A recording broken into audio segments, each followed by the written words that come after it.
क्या कर रहे हैं, क्या सोच रहा है ये देश, अब क्या किया जाएगा, कैसे राहत मिलेगी लोगों को? देखिए गौतम जी, दो चीजें बड़ी स्पष्ट है। एक तो जिन लोगों को जरूरी है उनको वैक्सीनेशन लगे, ये बहुत जरूरी है। और जिन लोगों को उस श्रेणी में बताया गया है कि वैक्सीनेशन लगाने की, उनको वैक्सीनेशन लगानी चाहिए।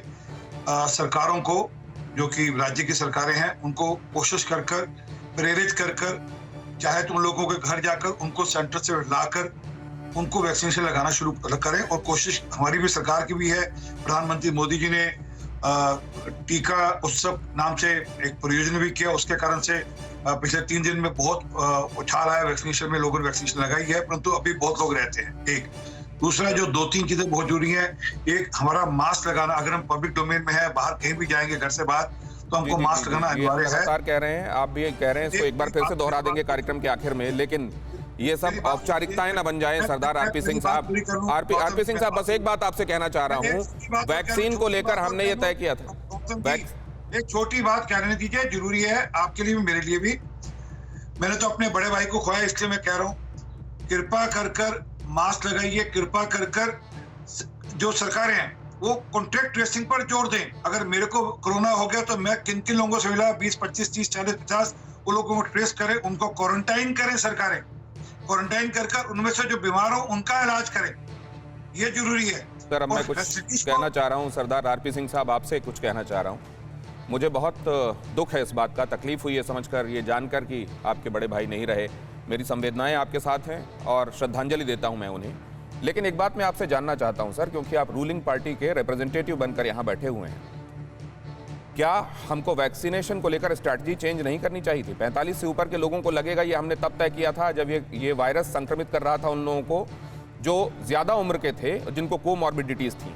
अब अगर स्वस्थ लोगों को और कम उम्र लोगों को भी ये पकड़ रहा है, तो क्या टाइम रहते? इसमें कितना और देर करेंगे हम? कोरोना लगातार अपने आप को इवॉल्व कर रहा है एज अ वायरस। हम खुद को कब इवॉल्व करेंगे सर? या हमने जो तय किया था तब, क्योंकि तब तय कर लिया था, उसी पर चलते जाना हमारी मजबूरी? गौतम जी, मैंने कहा कि अभी भी वो लोग भी छूटे हुए हैं, वो जिनको कोमॉर्बिडिटीज हैं, जिनको और बीमारियां हैं। मैं आपको डेटा दे देता हूं, मतलब महाराष्ट्र के अंदर, पंजाब के अंदर, आंध्र प्रदेश के अंदर, इवन मैं तो ऐसे नहीं, मतलब हमारी पार्टी के रूलिंग जो प्रदेश है, कर्नाटक के अंदर, तमिलनाडु में, बिहार में लोग छूट गए हैं।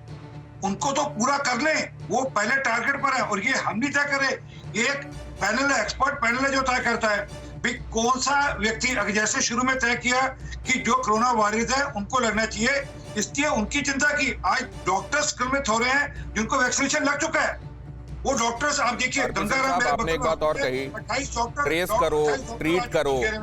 मैं एक बात ये समझना चाह रहा हूं कि साल भर पहले भी हम यही सुन रहे थे, ट्रेस करो, ट्रीट करो।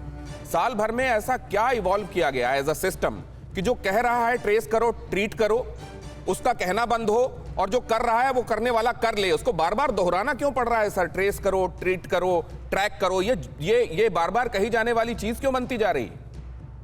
ये राज्य सरकारों ने करना है। हेल्थ इशू राज्य सेंट्रल गवर्नमेंट तो आपको गाइड कर सकती है, आपको आपकी चिंता कर सकती है, आपकी जो जरूरतें हैं लड़ने के लिए वो पूरी हों, परंतु करना राज्य सरकार। और मैं अभी फिर रिक्वेस्ट कर रहा हूँ, आपके वैक्सीनेशन के बाद भी मास्क लगाना बहुत जरूरी है, सैनिटाइजेशन बहुत जरूरी है।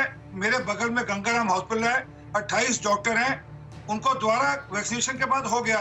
अब ये है कि फैटिलिटी नहीं होगी, ये बात ठीक है, परंतु दिक्कत तो है। तो इसलिए मेरा निवेदन है, कृपा कर जो लोग रिक्वायर्ड हैं 45। अच्छा चलिए, ये तो आपने बता दिया सरदार साहब कि ये हेल्थ सब्जेक्ट स्टेट का है, लेकिन मैं एक बात ये समझना चाहता हूं कि अब जैसे योगी आदित्यनाथ कोरोना पॉजिटिव हुए, वो जिन रैलियों में गए हैं, कहां ट्रैक करेंगे, ट्रीट करेंगे? आप कैसे ट्रेस करेंगे उन लोगों को जो उनसे मिले? ये देखिए, ये तस्वीरें हम आपको दिखा रहे हैं। योगी आदित्यनाथ जब पॉजिटिव हुए हैं, रिपोर्ट तो जाहिर है बाद में आई, उसके पहले वो संक्रमित हुए होंगे और उसके पहले इन जगहों पर गए। मैं जवाब दे दूं, आज भी यूपी की कॉन्ट्रैक्ट ट्रेसिंग का मामला लगभग 25 लोगों तक का है आज भी, और हिंदुस्तान में सबसे ऊपर है। मेरे पास एक प्रदेश का कॉन्ट्रैक्ट ट्रेसिंग का डेटा है, यूपी सबसे ऊपर है उसमें, ऐसा नहीं है। सरदार साहब, तो ये अगर 25 लोगों तक ट्रेस कर लेने का मामला है तो वहां पर नहीं होगा ना ट्रेस, जहां जाकर वो चुनावी रैली करके आए, क्योंकि वो तो वहां स्टेट सब्जेक्ट हो जाएगा।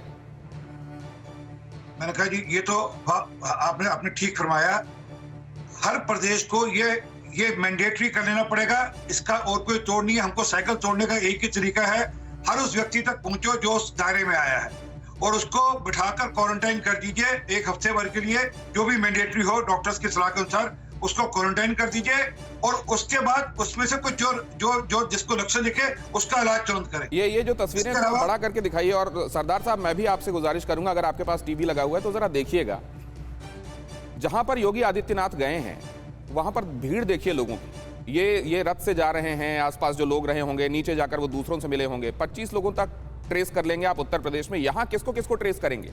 और इस बार तो बच्चों को भी पकड़ रहा है। अगर बंगाल में ये लोग गए होंगे, अपने घरों में गए होंगे, बच्चे भी संक्रमित हुए होंगे, क्या पूरी की पूरी जनरेशन पर असर नहीं हो जाएगा?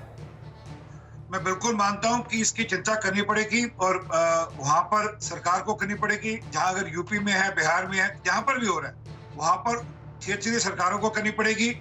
दिल्ली में हो रहा है तो दिल्ली सरकार को करनी पड़ेगी। अगर किसानों के आंदोलन के चलते वहां पर अगर बढ़ रहा है तो सवाल उनको भी यही है चिंता सर करनी पड़ेगी। कि दूसरे को ही करना है, खुद को कुछ करना ही नहीं है। ये आम आदमी से लेकर ऊपर नेताओं तक लागू है। न्यूज टॉप 9 रोज सुबह 7 बजे और शाम 7 बजे सिर्फ TV9 भारतवर्ष पर।